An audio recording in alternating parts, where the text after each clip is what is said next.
Hello, welcome back to Coding Everywhere. Today we will continue coding in Python the solution to our inequality problems. Let's review our previous solution first.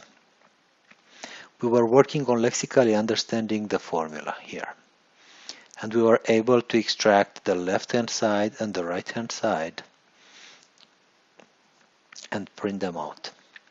Today we will work on understanding the content of each hand side. For example, on the left-hand side, we have two terms. One is b, the other one is plus f times x. On the right-hand side, we have t. These terms follow some specific rules. So they might start with plus or minus, or they might not.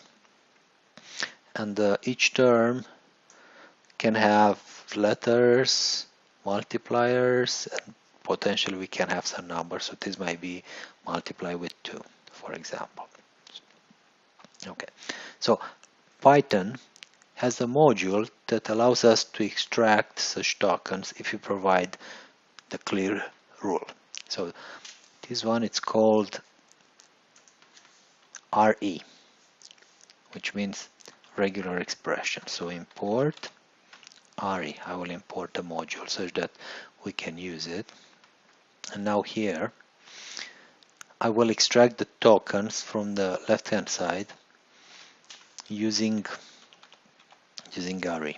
And I will say left hand side tokens, it's equal regular expression RE find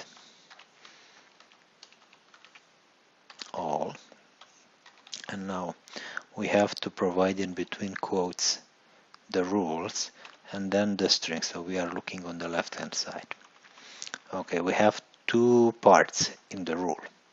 So one that might or might not happen, so we will put it in the square brackets, and might not happen is t star. And then the second part is something that it has to happen at least once. Okay, and we say whatever is here, at least one must happen.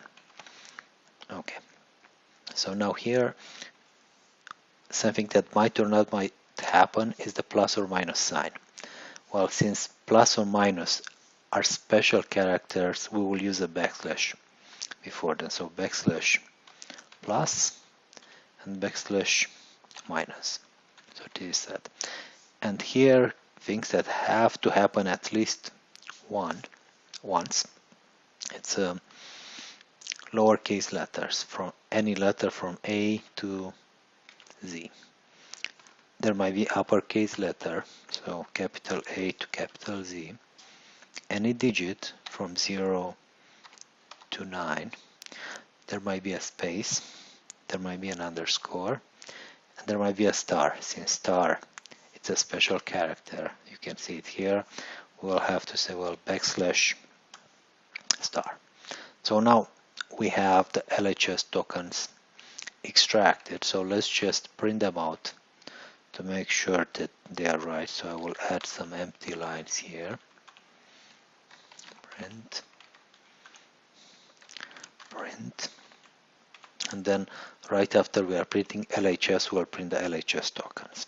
So I will say for LHS token in LHS tokens. So we'll take every tokens returned by regular expression. I will say print LHS token. Okay, so what we are expecting, it's so let's save it. Our LHS is this one, and then the next line will be B, and the line after will be plus F times X. So let's run a test. Solution UI analysis.json. Okay, so it seems like it was right. We'll have to test it more. But we have LHS is B plus F times X. The first token is B. The second token is plus F times X. Thank you very much for watching. Please subscribe to Coding Everywhere channel to be updated whenever new videos are uploaded.